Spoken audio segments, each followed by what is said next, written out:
जय Hind my dear friend. और हमारा जो यह सेशन चल रहा है राफेल की स्पीड में, जो 10 क्वेश्चन को 10 मिनट के अंदर में हम उड़ा देंगे। तो आप लोगों को यही कॉन्फिडेंस रखना है कि एग्ज़ाम में भी हम लोग ऐसे ही क्वेश्चन को राफेल की स्पीड में उड़ाएंगे। तो आप यह एक भी सीरीज मिस मत कीजिएगा और आप अपने दोस्तों को ज़रूर शेयर कर दीजिएगा कि टॉपिक वाइज टेस्ट चल रहा है। फिर यह छूट जाएगा तो फिर दोबारा बहुत आपको मुश्किल होगा पूरा वीडियो देखने में। इसी के साथ हम लोग अपना सेशन स्टार्ट करते हैं। तो पहला क्वेश्चन आपके सामने है और इस क्वेश्चन के लिए आपको मिलेगा 10 सेकेंड। तो जल्दी फास्ट।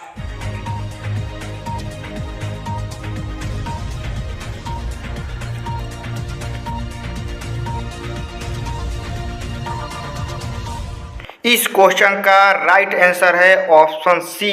जी हाँ, ऑप्शन सी। देखिए कैसे क्वेश्चन बोला है कि परमाणु सामान्य रूप से उदासीन है, यानी वह क्या है, उदासीन है। तो परमाणु में उपस्थित इलेक्ट्रॉनों की संख्या प्रोटॉनों की संख्या के होता है। तो मेरे दोस्त, मैंने आपको कॉन्सेप्ट में लिखवाया था कि कोई भी वस्तु या कोई चीज़ उदासीन होता है तो उसमें इलेक्ट्रॉन की संख्या प्रोटॉन की संख्या के क्या होता है, बराबर होता है। तो नेक्स्ट क्वेश्चन आपके सामने और इस क्वेश्चन के लिए भी आपको मिलेगा 10 सेकेंड।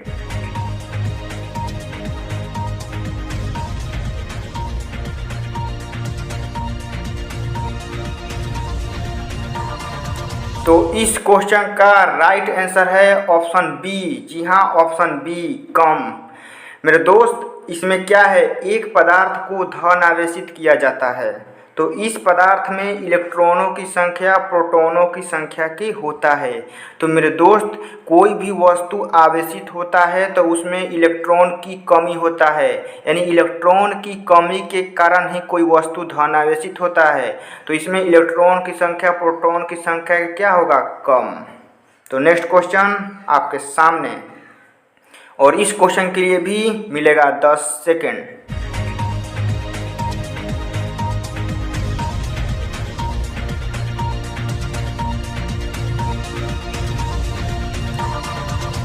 इस क्वेश्चन का राइट आंसर है ऑप्शन सी। जी हाँ, ऑप्शन सी। क्वेश्चन पढ़िए। एक आवेशित वस्तु ए है और दूसरी वस्तु कौन है, बी है, को आकर्षित करती है तो वस्तु बी होगी। तो मेरे दोस्त, कोई ए वस्तु है और यह क्या है, आवेशित है, लेकिन बी के बारे में कुछ नहीं कह सकते हैं कि यह आवेशित है कि नहीं है। यह जो वस्तु बी है यह आवेशित भी हो सकता है, यह उदासीन भी हो सकता है।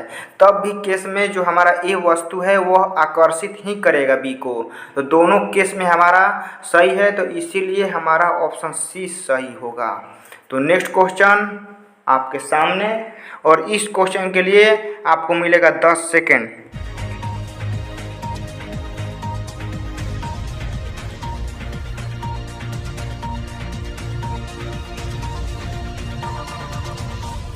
इस क्वेश्चन का राइट आंसर है ऑप्शन सी। जी हाँ, ऑप्शन सी। क्वेश्चन में क्या बोला गया है कि पदार्थ में उपस्थित स्वतंत्र उनके विद्युतीकरण के लिए उत्तरदायी होता है। तो मेरे दोस्त, किसी भी पदार्थ में विद्युतीकरण के लिए वह हमारा इलेक्ट्रॉन ही जिम्मेवार होता है, इलेक्ट्रॉन। तो आप ऐसे क्वेश्चन प्रैक्टिस करते रहिए, एग्जाम में एक भी क्वेश्चन बाहर नहीं जाएगा तो नहीं जाएगा। तो नेक्स्ट क्वेश्चन आपके सामने और इस क्वेश्चन के लिए आपको मिलेगा 10 सेकेंड। तो जल्दी फास्ट।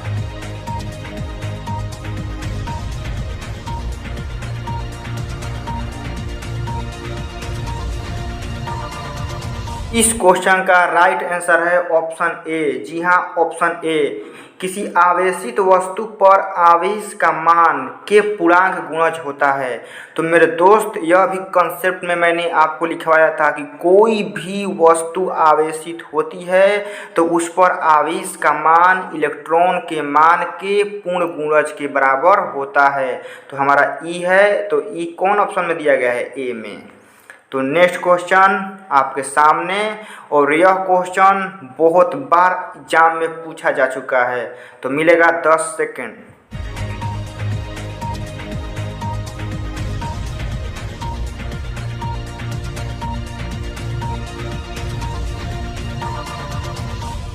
इस क्वेश्चन का राइट आंसर है ऑप्शन बी। जी हाँ, ऑप्शन बी। क्वेश्चन में क्या है कि कूलम्ब नियम के अनुसार आवेश Q1 Q2 के बीच पारस्परिक संबंध विद्युत बल आवेश गुणनफल Q1 Q2 के होता है। तो मेरे दोस्त, आप कूलम्ब नियम पढ़े होंगे कि जो कूलम्ब बल होता है, यहाँ मैं लिख रहा हूँ F, वह किसके समानुपाती होता है? Q1 और Q2 के समानुपाती होता है। यह कूलम्ब नियम में आप पढ़े होंगे, यह भी मैं पढ़ा दूंगा कल आपको, ठीक है। तो यह Q1 Q2 के क्या होता है? समानुपाती होता है।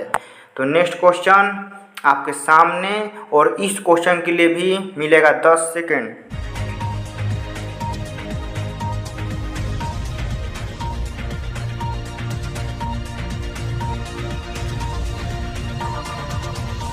इस क्वेश्चन का राइट आंसर है ऑप्शन सी। जी हाँ, ऑप्शन सी, r के पावर -2। तो मेरे दोस्त, जो यह कूलम्ब बल होता है, देखिए क्या होता है, मैं इसका फॉर्मूला यहाँ पर लिख देता हूँ। तो इसका फॉर्मूला होता है F = K Q1 Q2 बाटा में r² होता है। यह कूलम्ब बल का फॉर्मूला होता है। तो मेरे दोस्त, यह पूछ रहा है r के साथ कैसा रिलेट कर रहा है, तो r के पावर 2 है, लेकिन यह नीचे है, यह ऊपर जाएगा तो कितना हो जाएगा? r के पावर -2। तो ऑप्शन सी। तो नेक्स्ट क्वेश्चन आपके सामने, और इस क्वेश्चन के लिए भी मिलेगा 10 सेकेंड।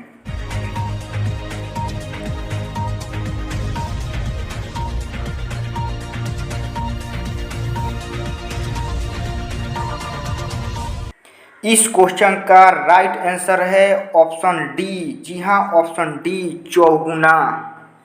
देखिए कैसे मेरे दोस्त, देखिए आखिर यह चौगुना कैसे आएगा।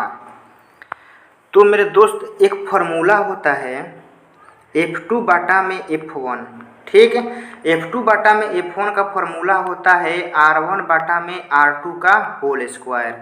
तो R1 का मान R है, और R2 का मान क्या है? R/2, और इसका स्क्वायर, ठीक। तो यह R से इस R को काट दीजिए, और यह 2 ऊपर जाएगा तो कितना हो जाएगा? 2 का स्क्वायर। तो 2 का स्क्वायर हो जाएगा तो कितना हो जाएगा? 4। तो 4 गुना आ गया। तो इस क्वेश्चन का राइट आंसर कौन सा होगा? ऑप्शन डी, यानी चौगुना। तो नेक्स्ट क्वेश्चन आपके सामने, और इस क्वेश्चन के लिए आपको मिलेगा 5 सेकेंड।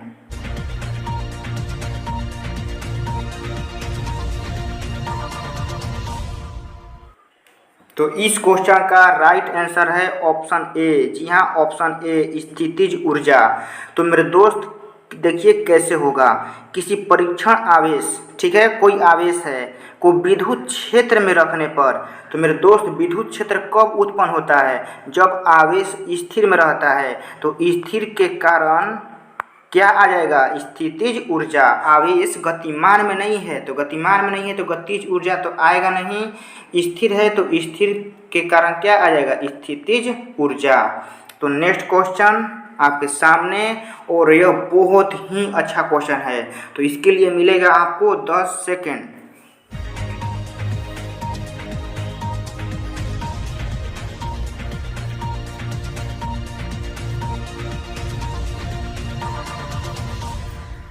इस क्वेश्चन का राइट आंसर है ऑप्शन ए। जी हाँ, ऑप्शन ए, धन एवं ऋण। देखिए, बल रेखाएं जो होती हैं वह प्लस से निकलती हैं, यानी वह प्लस से निकलती हैं और माइनस में क्या करती हैं? एंट्री करती हैं, यानी प्रवेश करती हैं। तो जो भी माइनस चार्ज पार्टिकल होता है उसमें विद्युत बल रेखाएं प्रवेश करती हैं, और जो प्लस चार्ज यानी कोई पार्टिकल होता है तो उससे निकलती है। तो बल रेखाएं धन आवेश से चलकर ऋण आवेश तक जाती है। तो 20 का राइट आंसर होगा ऑप्शन ए। तो यह सीरीज आपको कैसा लगा, और इसी के साथ मिलेंगे नेक्स्ट वीडियो में। जय हिंद, जय भारत।